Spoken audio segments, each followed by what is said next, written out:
আজি আপোনাসবক এই জ্ঞানটো ভাগৱতে দিছে যে আপোনাসবে আজিৰ পৰা সদায় মনত ৰাখিব এই চোতাল যে ঝাৰু মাৰে পদূলিলৈকে ঝাৰু মাৰিব লাগে পদূলি ঝাৰু মাৰেনে নাই আপোনাসবে হে মাৰেনে আচ্ছা পদূলি ঝাৰু মাৰোতে কি ভাবে কি কয় কি আশা কৰে এইটো নাজানে না পদূলি ঝাৰু মাৰোতে সদায় আশা কৰিব লাগে হে ভগৱান আমাৰ গৃহলৈ এজন অতিথি পঠিয়াই দিবা প্ৰভু আমাৰ ঘৰখনত দুখবোৰ যাতে দূৰ হয় অতিথি সেৱা নহলে এখন শ্মশান খালি যিখন ঘৰত অতিথি নাযায় যিখন ঘৰত অতিথি সেৱা নাই সেইখন ঘৰক মানে শ্মশান খালি বুলি কৈছেগে তাত কোনো পুণ্য নাথাকে তাত কোনো আধ্যাত্মিক সুখ নাথাকে সেইকাৰণে পদূলি যে সুন্দৰকৈ সাৰে আৰু পদূলি সাৰোতে সেই ভাৱনাটো আনিবলৈ যে প্ৰভু অতিথি এজন পঠিয়াবা প্ৰভু অতিথি সেৱাটো এই কথাটোৱে আজিৰ পৰা আপোনাক সবে আচৰিত পাব আমি যে কৰবাত যাওঁ ওচৰৰ মানুহে কেতিয়াবা কান্দি যায় যে প্ৰভু নামঘৰৰ ওচৰত আমাৰ ঘৰবোৰ ইমান ঘৰ আছে আপুনি ইমান দূৰত কেনেকৈ থাকে ইমান দূৰত কোনোবা এজনে থাপ মাৰি আপোনাক লৈ যায় যে নামঘৰত কিমান থাকে অৰ্থাৎ চবৰ ঘৰত অতিথি নাযায় মনত ৰাখিব কেলে কল্পনা কৰা নাছিলে ভগৱান কৃষ্ণ বিদুৰৰ ঘৰত থাকিব দুৰ্যোধনে কিমান বৰ আয়োজন কৰিছে কৃষ্ণ থাকিব কিন্তু ভগৱান কৃষ্ণ বিদুৰৰ ঘৰলৈ গ'ল সেইকাৰণে আজিৰ পৰা আপোনাসবে পদূলি বহুতে আকৌ অতিথিক ভয় কৰা সকলে নাখাৰিব নকব আকৌ যে ভগৱানক খাটিব অতিথি দেৱ ভৱ অতিথি যাৰ ঘৰত যায় বহুত পাপ বহুত কষ্ট বহুত দুখ লৈ যায় মনত অৰ্থাৎ গংগাই ভয় কৰিছিলে যে প্ৰভু পতিত পাৱনী শক্তি দিলা কোটি কোটি পাপী আহি মোক স্নান কৰিব পাপৰ বজা জানো মই বব পাৰিম তেতিয়া ভগৱানে কৈছে অকল পাপীয়ে নাহে তাত মহাভাগৱত আহিব আৰু মহাভাগৱতে তোমাৰ সমস্ত পাপ দূৰ কৰিব ঠিক আপোনাৰ মোৰ ঘৰত জানি নাজানি আমি বহুত অপৰাধ কৰোঁ কৰিব নালাগা কাম আমি বহুত কৰোঁ খাব নালাগা বহুত বস্তু খাওঁ সেইকাৰণে গৃহস্থীৰ দোষবোৰ কুটিবোৰ গৃহস্থীৰ অপৰাধবোৰ অতিথিয়ে দূৰ কৰে অতিথিয়ে ভগৱান কৃষ্ণৰ এটা নাম হৰি কেলে হৰি ভকতৰ পাপবোৰ হৰণ কৰে কাৰণে তেওঁৰ নাম হৰি অৰ্থাৎ তেওঁৰ ভক্তৰ যিবোৰ পাপ কৰে নাজানি ভক্তই কিছুমান পাপ নকৰে জানে প্ৰভু এই আপোনাৰ মোৰ আমাৰ পাপবোৰ তেওঁ গুচাবৰ কাৰণে নাম ধৰিছে হৰি গতিকে আপোনাক মোকো এই কথাটো কৈছে এতিয়া তাৰ পাছতে তৃতীয় শ্লোক নিগম কল্পতৰুৰ গলিতম ফলম সুখ মুখাদম হৃতদব সংযুক্তম পিবতং ভাগৱত ৰসমালয়ম মুহুৰ্হু ৰুচিকা ভুবি ভাবুকাহা নিগম অৰ্থাৎ ভাগৱত নিগম আজিকালি ভাগৱতক আগমন নিচিনা আজি বহুত ভাল লাগিছে আকৌ ভাগৱত এনেকৈ ইয়াত দেখিছোঁ আকৌ নামঘৰৰ ভিতৰত আকৌ বৈকুণ্ঠ বনাই দিয়ে এজন আহিব বৈকুণ্ঠ সজাব এই সজোৱাজনকো আকৌ 6,7,8,10,000 টকা দিয়ে নামঘৰটো বৈকুণ্ঠ নহয় জানো আকৌ বৈকুণ্ঠ কেলে আকৌ এই গুৰুজনাই ভুলকে সজালে নেকি এই নামঘৰটো বৈকুণ্ঠ হয় নে নহয় ভকত ভগৱন্ত হয় নে নহয় ইয়াত বেলেগ ডেকৰেশ্যন কি লাগে ভকতক ডেকৰেশ্যন কি লাগে তেতিয়া ভকতসকলক বিউটি পাৰ্লাৰত যাব আকৌ ধুনীয়া হৈ আহিব হয় নহয় প্ৰভু ভকতহে চাব লাগে কলা বগা চাই জানো জাতি অজাতি চাই জানো যে ভকত কোন জাতি কোন উপাধি কি ধনী না দুখীয়া কি প্ৰফেচাৰ কৰে নে হাজিৰা কৰে সেইটো ভকতত নাই নহয় ভকতে ভগৱান ভকতৰ মাজত ভগৱানক নেদেখিলে তেতিয়া ভগৱানক ক'ত দেখিব আৰু কলা চশমা পিন্ধি ইয়াত বহি থাকিলে আপোনাৰ চশমা বদলাব লাগিব তেতিয়া আচল বস্তু দেখিব চশমা থাকিলে কেতিয়াও আসল বস্তু দেখিব জানো প্ৰভু কলা চশমাযোৰ পিন্ধি থাকিলে সব কলা দেখিব সেইকাৰণে আমাক বুজাইছে যে নামঘৰ গুৰুজনাই দিছে বৈকুণ্ঠ যে শুদ্ধ বৈকুণ্ঠ আনি আমাৰ স্থূল বৈকুণ্ঠ ইয়াত দিলে, ভকত তাৰ বৈকুণ্ঠৰ পাৰিষদসকল। এতিয়া যদি ভকত বহা, এই ভকতক পাৰিষদ বুলি নধৰি যদি ইয়াত মূৰ্তি ৰখাই থৈ দিয়ে, তে চাব আপুনি মূৰ্তিত চাকি জ্বলাই ভকতক সেৱা নকৰে। য'ত মূৰ্তি আছে তাতে মূৰ্তি থাকক, য'ত ভকত মূৰ্তি তাত। এতিয়া বৃন্দাবনত গ'লে আপুনি বা এই আপোনাৰ জগন্নাথ মহাপ্ৰভুত তাত গ'লে ভকত সেৱা কৰে জানো? তাত মূৰ্তি সেৱা কৰিব। জগন্নাথ মহাপ্ৰভু মূৰ্তি ৰূপে আছে। আমাৰ নামঘৰত আহিলে কি হ'ব? ভকত সেৱা কৰিব। ইয়াত ভকতৰ স্থান। ভকতৰ তত্ত্বটোতো বুজি পাব লাগিব। ভ পদে ভগৱন্ত ভৱ বিমোচন, ভজন ভক্তিত পূৰ্ণ হোৱন্ত সিজন। ক পদে কৃষ্ণৰূপ পবিত্ৰ পৰম, আত্মা সমস্তক দেশন্ত কৃষ্ণসম। ত পদে তৰণৰ উপায় শৰণ, হৃদয় পদ্মত ধৰে কৃষ্ণৰ চৰণ। এইজন ভকত জানিবা নিশ্চয়, নিজে তৰি পুৰুষক উদ্ধাৰ কৰে। এতিয়া ভকতৰ তত্ত্বটো জানিব লাগিব। ভকতৰ তত্ত্ব, এতিয়া ভকতৰ তত্ত্ব জানিবলৈ বুজিবলৈ এইবোৰ ব্যাখ্যা নহয়। এতিয়া ভকতৰ তত্ত্বটো হাজৰিকীয়া, শইকীয়া, দাস, বৰা নামঘৰবোৰো এতিয়া এনেকুৱা এটা হৈছে, এইটো হাজৰিকীয়া নামঘৰ, এইটো শইকীয়া নামঘৰ, এইটো দাসৰ নামঘৰ। এতিয়া ভগৱানৰ হাজৰিকীয়া, ভগৱানৰ শইকীয়া, ভগৱানৰ দাস হৈ গ'ল। কিন্তু নামঘৰ হ'ব লাগিছিলে শ্ৰীমন্ত শংকৰ গুৰুজনাৰ নামঘৰ। আমাক গুৰুজনাই দিয়া নামঘৰটো, গুৰুজনাৰ নামটো প্ৰায় নোহোৱা হৈ থাকিলে। গুৰুজনাই কৈছে যে নামঘৰত চিন কি? ভকত, আকাৰ উকাৰ একো নাই। আৰু সেই ভকত হ'ল আকাৰ উকাৰ একো নাই, গাঁঠি নাই, চিধা চিধি। সেইকাৰণে তিনিখন বস্ত্ৰ, গাঁঠি নোহোৱা বস্ত্ৰ, এয়াই ভকত। ভকতৰ কোনো জাতি নাই। তাৰ পাছতে মাজত বহিলে আচাৰ্য। আচাৰ্যৰ কি জাতি আছে জানো? আচাৰ্যৰ জাতি আছে জানো? এইফালে পাঠেক বহিলে, পাঠেকৰ জাতি আছে জানো? প্ৰসাদৰ শৰাই অৰ্চন কৰিলে দেউৰী, দেউৰী জাতি আছে জানো? তে জাতি বৰ্ণ নোহোৱা এখন সমাজেহে বৈকুণ্ঠৰ হ'ব। কিন্তু আজি আমি যিমানেই ভাগৱত পঢ়িছোঁ, সিমানে গাঁঠিবোৰ লগাই লৈছোঁ, ইমান গাঁঠি লগাইছোঁ যে এতিয়া আমি সমাজত একেলগে থাকিব নোৱাৰোঁ। ভাগৱতত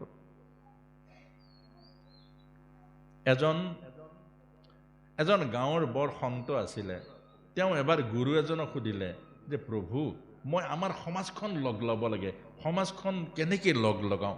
সমাজখন বিভিন্ন ভাগে ভাগ হৈ আছে, আমি একেলগে একেমুঠ কৰি আনিব লাগে। তেতিয়া ক'লে তুমি এটা কাম কৰা, তুমি এটা মন্দিৰ বনোৱা, বিষ্ণু মন্দিৰ।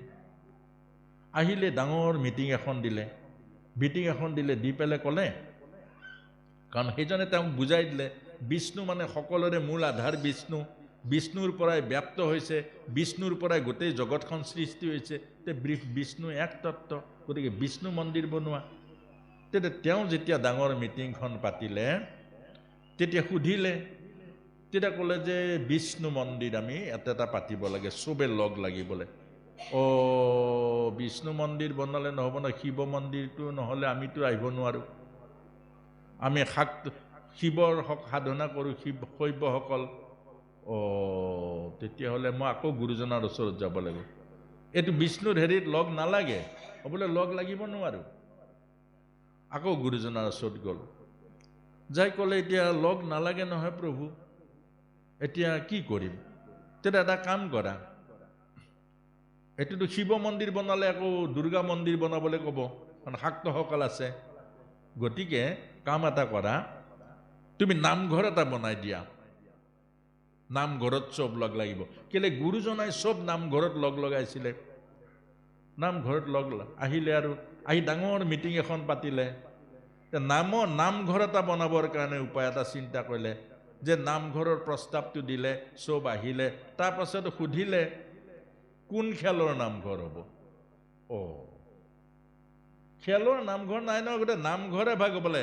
সেনেকে নহ'ব নহয়, এইটো কোন খেলৰ হ'ব নামঘৰ, সেইটো হ'ব লাগিব নহয়। আমাৰতো ইয়াত বহুতকেইটা খেল আছে।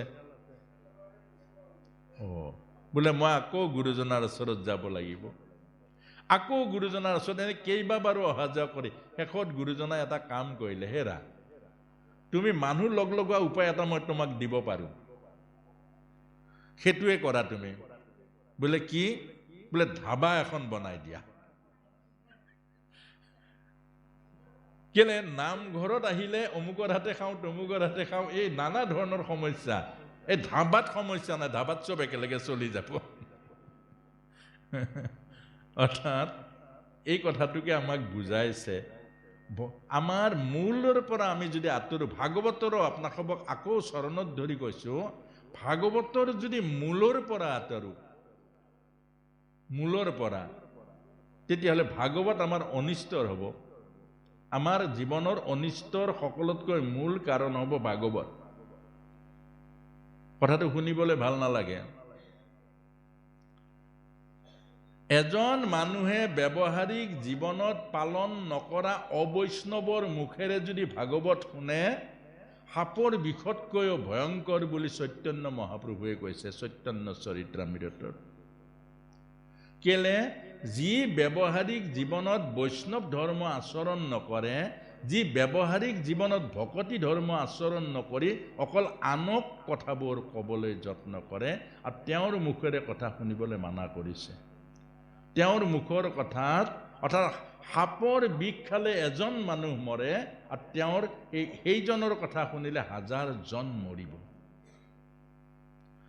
এতিয়া আকৌ এই কথাটো যে ভাগৱতক যদি অপব্যৱহাৰ কৰে তেতিয়া আমি সমাজখন মৰিব কেনেকৈ মৰিব এই উদাহৰণটো দিছে শ্ৰীমদ ভাগৱতৰ 10ম স্কন্ধৰ 11